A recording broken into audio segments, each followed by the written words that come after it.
Les pieds sur terre. Sonia Kronlund. Ce sont des espaces qui se forment en marge des règles, des individus qui agissent de leur propre chef dans les brèches de la justice, quand elle est débordée, impuissante ou ignorante. Ce sont des réseaux de solidarité, d'entraide ou de réparation pour secourir les plus faibles et neutraliser les méchants, les faire tourner en bourrique, les épuiser ou bien les livrer à la justice. Vous connaissez peut-être les brouteurs, ces arnaqueurs aux sentiments qui essaient de tondre leurs victimes depuis certains pays d'Afrique francophone. Ou encore les arnaques aux conseillers bancaires, aux panneaux photovoltaïques et tant d'autres, hélas, forme moderne d'un principe vieux comme le monde qui consiste à exploiter la crédulité ou simplement la vie compliquée de victimes qui n'ont rien de coupable. Mais connaissez-vous ces justiciers nommés chasseurs de brouteurs, croque-escrocs, métabrouteurs ou encore en anglais scam baiter, littéralement appât de fraude, qui traquent les premiers, les poursuivent, les font renoncer depuis leur ordi chez eux, bénévolement, pour le bien, mais aussi, un peu comme on le verra, pour le fun. Des justiciers qui ont des profils aussi variés que les victimes des arnaques, comme on le voit tout de suite avec Anna Benjamin, qui a rencontré une mère au foyer en Haute-Savoie et un jeune geek à Limoges, ainsi qu'une certaine Madeleine Bridou. J'ai 20 ans, on me connaît sous le nom de Sento, mais certains me reconnaîtront peut-être sous le nom de Madame Grimaud, Monsieur Muller ou Madeleine Bridou. Sento, c'est pas mon vrai nom. J'évite de le donner pour des raisons de sécurité, d'anonymat, mais aussi parce que certaines personnes pourraient me vouloir du mal. Alors, j'ai grandi en banlieue parisienne, dans les Hauts-de-Seine. Par la suite, on a déménagé sur Limoges. Mon grand-père, dès mon très jeune âge, m'avait initié à l'informatique, que ça soit bouger la souris, utiliser un clavier, faire des recherches sur Internet. J'ai eu mon premier ordinateur peut-être vers l'âge de 4-5 ans. Et ça a éveillé une certaine passion, une grande curiosité. La chasse aux escrocs, ça m'est venu un petit peu par chance en fait. Je devais avoir peut-être 13-14 ans à ce moment-là. On était en vacances et il y avait un youtubeur qui avait fait une vidéo sur les escroqueries sur Internet. Alors, leur but, c'était d'appeler ces escrocs, leur faire perdre un maximum de temps, récupérer des informations. Et de fil en aiguille, en fait, je me rends compte qu'il y a certaines communautés en France. Ils m'ont donné cette envie de me battre, en fait. Alors, c'était pas avec des armes, même si notre seul outil, c'est une souris et un clavier.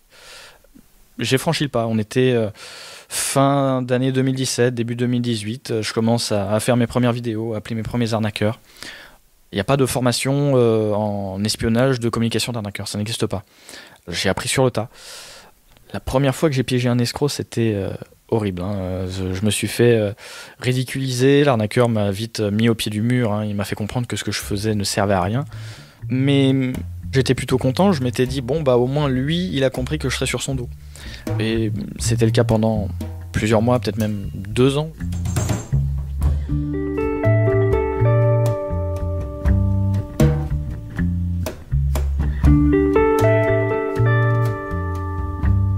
J'ai la chance ou la malchance d'être spécialisé dans l'arnaque aux faux supports informatiques et dans les faux conseillers bancaires.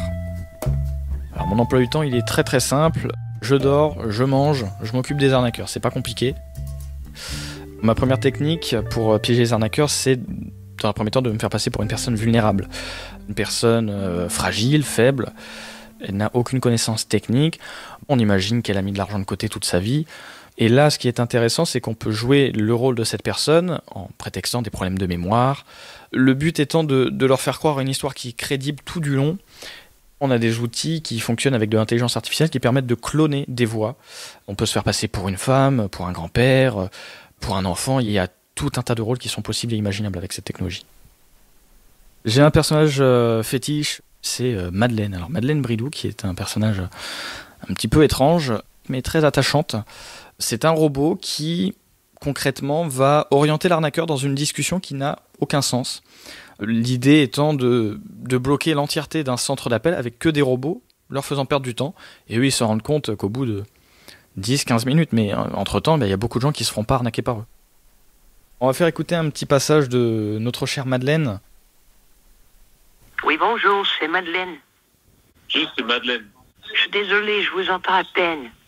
Oui, c'est Monsieur Garnier, responsable du bureau d'études des énergies renouvelables, concernant les panneaux photovoltaïques. Oui, oui. Alors moi, simplement, je suis en charge de revalider avec vous quelques informations déjà pour vérifier si vous êtes éligible. Puisque vous avez abordé les choses de cette manière et que vous avez été amical et direct avec moi, c'est... Allô? Vous êtes toujours là? Oui. Oui, désolé, j'ai un peu de mal avec le téléphone et puis j'entends plus très bien.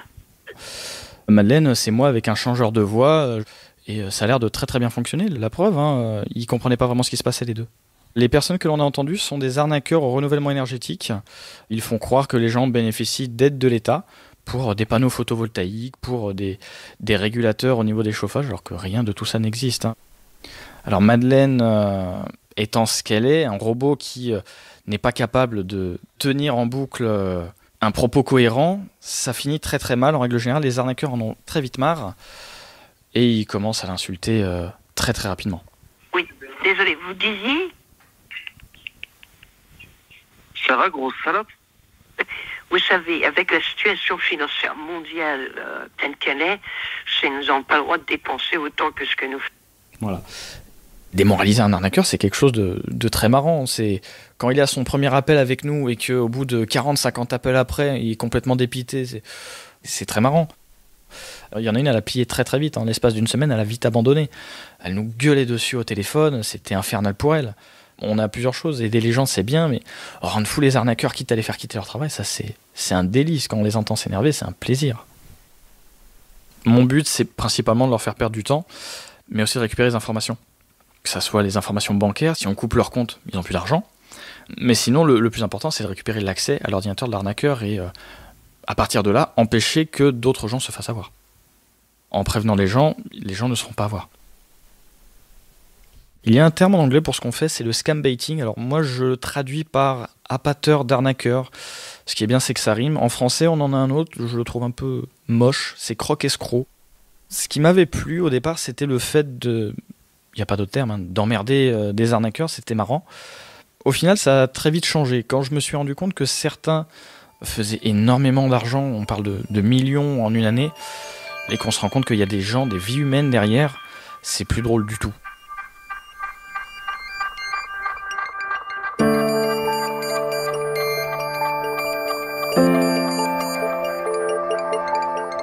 J'ai déjà coopéré avec un OPJ, un officier de police judiciaire, dans une affaire qui comparaîtra au tribunal, je l'espère sous peu.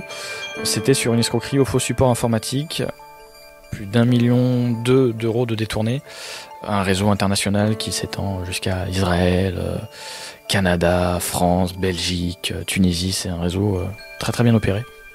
J'avais réussi à retrouver la trace de cet escroc, l'une des têtes pensantes de cette organisation. J'ai réussi à me faufiler sur tout le réseau informatique de son centre d'appel. Et suite à ça, j'ai eu son ordinateur avec ses mots de passe personnels, numéro de téléphone. Et un soir, je me rappelle très bien, je feuilletais les emails, voir un petit peu ce qui se passait. Ils avaient arnaqué un couvent. Et quand on se rend compte qu'ils ont l'accès aux ordinateurs d'une paroisse, d'un hôpital, là, on cherche pas plus, on fait tout péter par contre. Quand j'ai vu qu'il y avait ce genre de choses, j'ai décidé de tout faire péter dans son centre d'appel. Les ordinateurs ne fonctionnaient plus. Il était pas très content. Au début, il faisait l'autruche, il disait « mais c'est pas moi, t'es la mauvaise personne ». Au final, il a très très vite abandonné et il a très très vite parlé. La police avait déjà les informations que j'avais et quand j'ai appris pour son arrestation, là j'étais refait. J'ai pas sorti le champagne mais presque, ça coûte un peu cher malheureusement. Mais en tout cas, c'était une énorme victoire parce que en l'arrêtant lui, ça en a déstabilisé tout un tas et ça a même fait peur à énormément d'autres arnaqueurs par la suite. On sait que c'est une guerre sans fin. Malheureusement, je ne suis pas payé concrètement à le faire. On est là vraiment avec notre barda et puis on essaie de faire notre travail du mieux qu'on peut. Mais on les vaincra à coup de prévention par contre. Ça, c'est notre arme ultime, c'est prévenir les gens.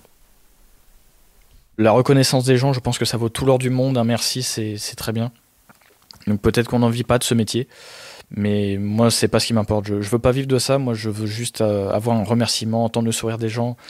Après avoir bataillé toute une après-midi, c'est toujours gratifiant. C'est le meilleur salaire qu'on puisse avoir et c'est le meilleur métier au monde d'après moi.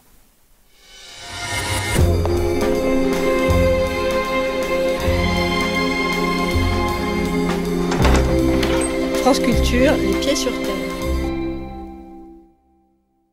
Je m'appelle Leslie, j'ai 37 ans. J'habite en Haute-Savoie. Je suis maman au foyer depuis maintenant 3 ans. Quand j'étais bien plus jeune, j'étais aide-soignante. Et ensuite, j'ai arrêté et je suis allée travailler dans la vente, dans le prêt-à-porter. Je suis tombée enceinte de ma dernière enfant et 3 mois après l'accouchement de ma petite dernière, j'ai appris l'autisme de mon deuxième enfant. Et là, c'était debout sur le frein. J'ai arrêté de travailler à ce moment-là pour rester auprès de mes enfants.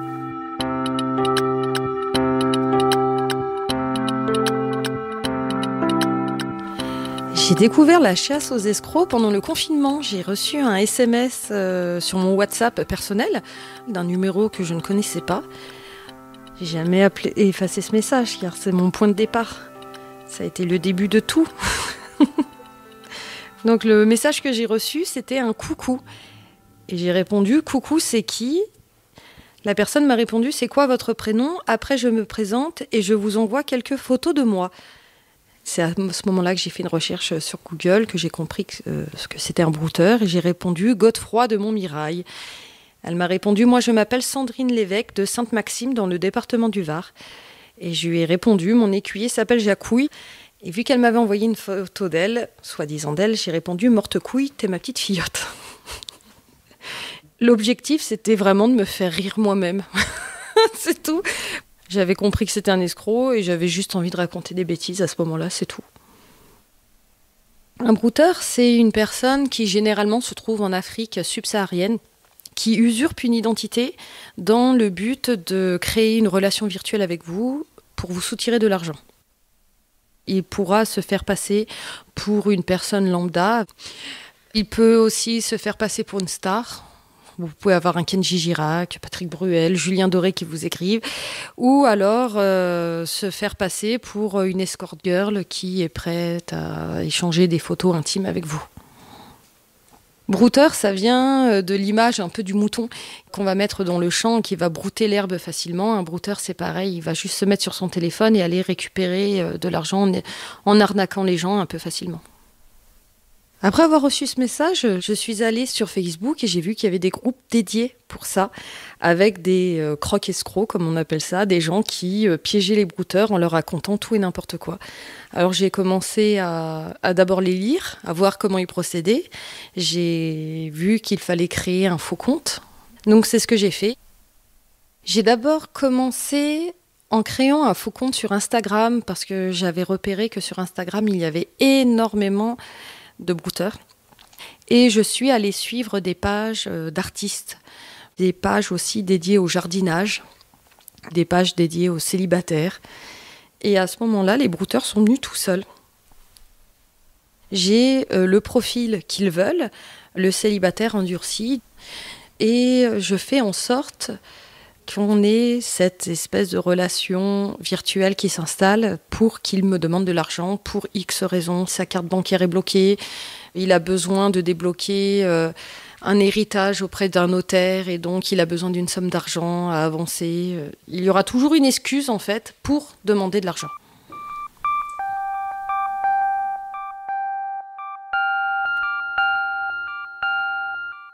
Mon faux compte femme s'appelle Lily Sphincter. C'est une célibataire endurcie, une grande psychopathe taxidermiste qui aime chasser elle-même les animaux à coups d'arbalète. À l'inverse, mon personnage homme, qui s'appelle José Bové, a ce côté absolument très touchant et attachant qui fait que j'arrive à garder beaucoup plus longtemps les brouteurs en contact avec José qu'en contact avec Lily, parce que Lily fait peur. Mon profil homme, la page d'accueil laisse place à beaucoup de rêveries, c'est-à-dire que la photo de couverture, c'est un poney. Je fais des publications et d'une fausse photo de moi, j'écris « Il me faut une femme, j'en ai marre de faire le ménage ». La photo, c'est moi déguisée en José, avec des gants Mappa, dans une position totalement ridicule devant des WC.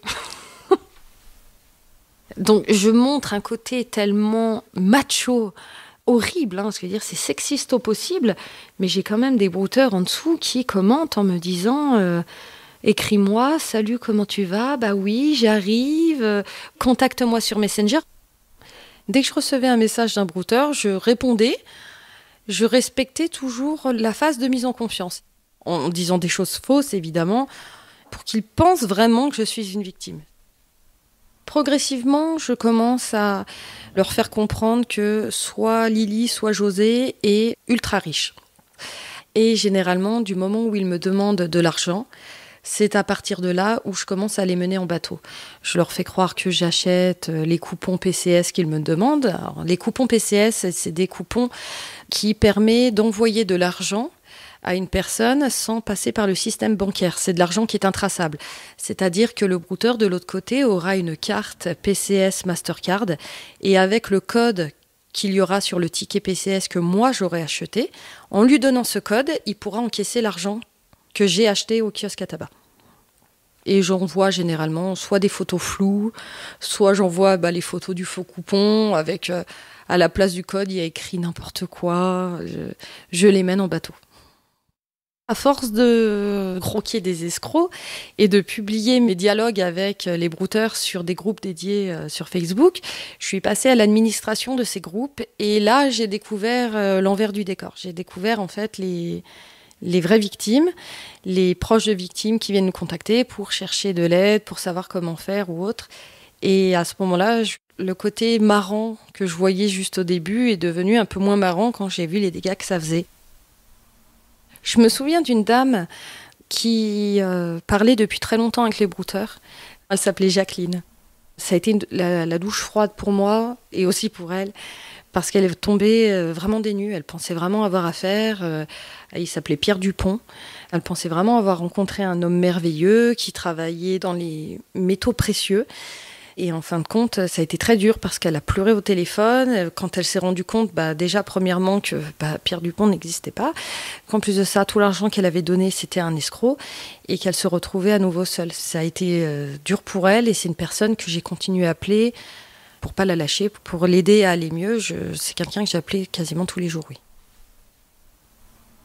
Ils font en sorte de se rendre omniprésents dans la vie de la victime.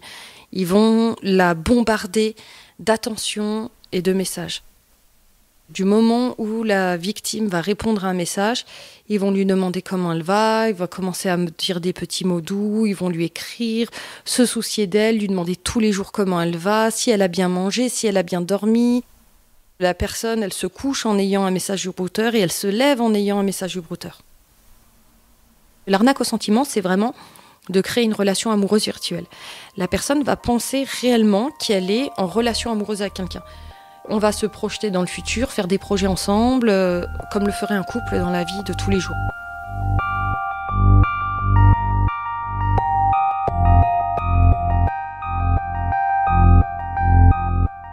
J'ai cherché alors des moyens de pouvoir aller un peu plus loin. J'ai commencé à me faire inviter dans leur ordinateur. Je pirate l'ordinateur du brouteur pour pouvoir avoir accès à tous ces faux comptes et prévenir toutes les victimes.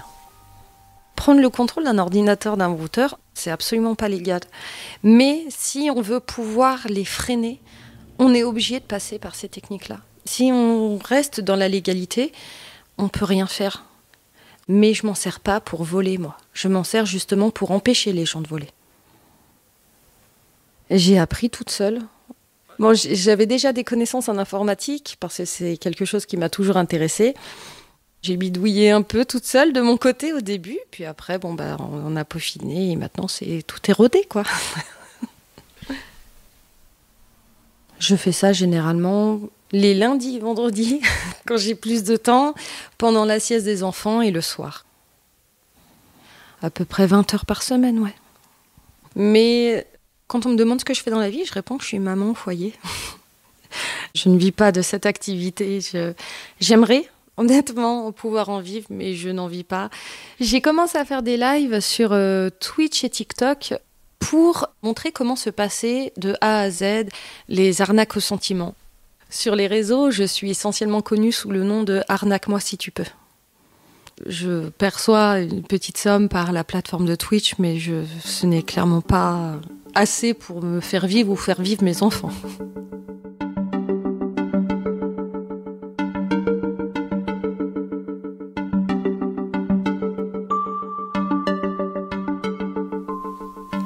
Il y a des brouteurs avec qui je vais seulement parler 2-3 jours. Ça va être très intense. Après, il y a d'autres brouteurs qui sont plus patients parce qu'ils sont convaincus d'avoir mis la main sur le client en or. Et là, ça se compte en moi. Je les fais tourner en bourrique. Je leur fais l'ascenseur émotionnel qu'ils infligent aux victimes.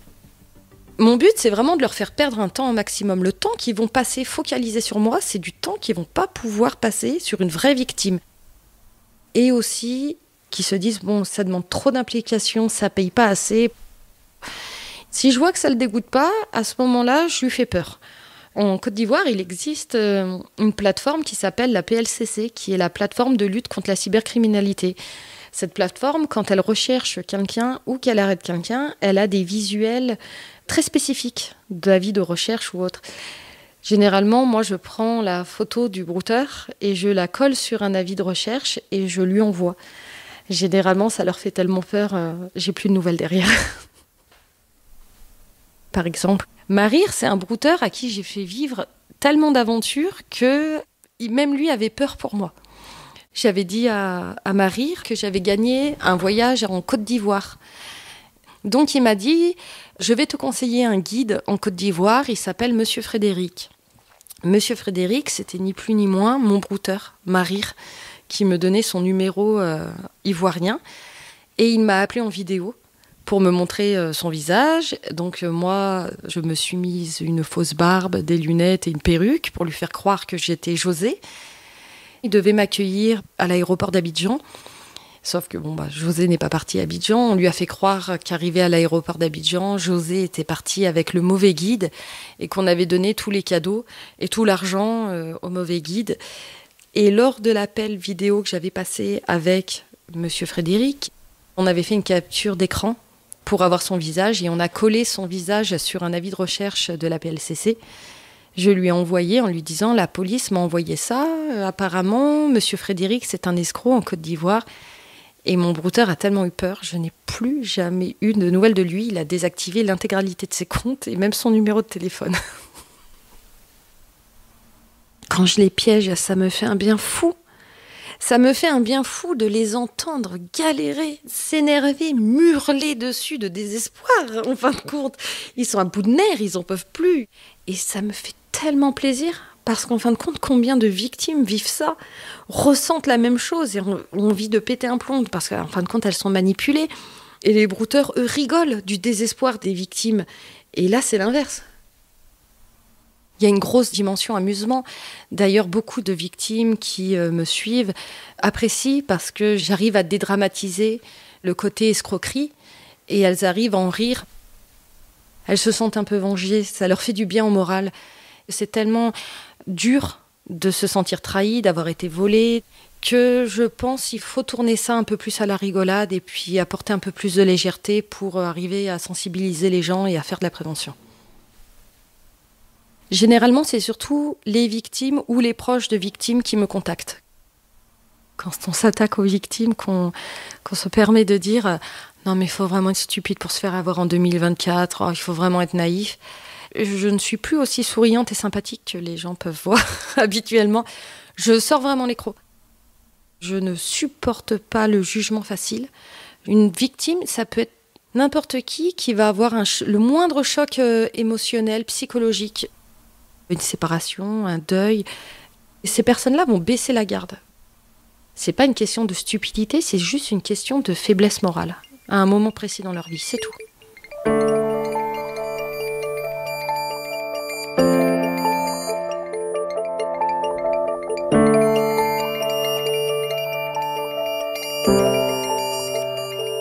C'est très dur et très lourd pour moi par moments, parce qu'en plus de ça, je suis une vraie éponge émotionnelle.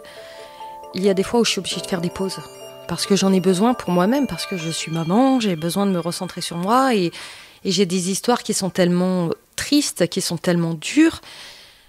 C'est arrivé bon nombre de fois qu'une fois que je raccroche avec la victime, j'ai besoin de pleurer pour décompresser. Je me souviens d'une mamie qui m'avait littéralement fendu le cœur parce qu'elle s'était faite avoir quelque chose comme 40 000 €. Et elle pensait réellement être amoureuse. Et elle m'avait dit, c'est juste de l'argent, donc je lui en veux pas, parce que l'espace d'un instant, Cet escroc m'a fait ressentir les battements de cœur que j'avais pu avoir pour mon mari quand j'avais 20 ans. Elle lui disait limite merci d'avoir à nouveau ressenti ce que c'était de l'amour, de sentir à nouveau son cœur battre. Elle avait 81 ans et ça m'a fait tellement mal au cœur parce que je me suis dit mais quel niveau de solitude a cette femme. Je m'en souviendrai toujours. Ça m'a fait tellement mal au cœur. Honnêtement, si je voulais la gloire, je pense que je ferais pas ça. Je ferais des recettes sur Internet. Ce serait moins éprouvant moralement. Il y a bon nombre de victimes qui m'ont dit « Mais comment je peux te remercier ?» Je dis « Mais je ne demande pas de remerciement. Allez mieux, allez de l'avant. Et c'est la plus belle des récompenses que j'aurai. »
C'était Chasseur d'escrocs, un reportage d'Anna Benjamin, réalisé par Eric Lancien. Et merci à Sento, Leslie et Mike Dyson, ainsi qu'à moi, Madeleine Bridou, qui a prêté la voix pour cette annonce.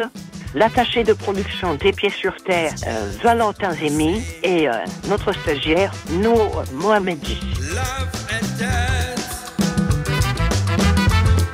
They walk hand in hand. The way to thy grave is just the same.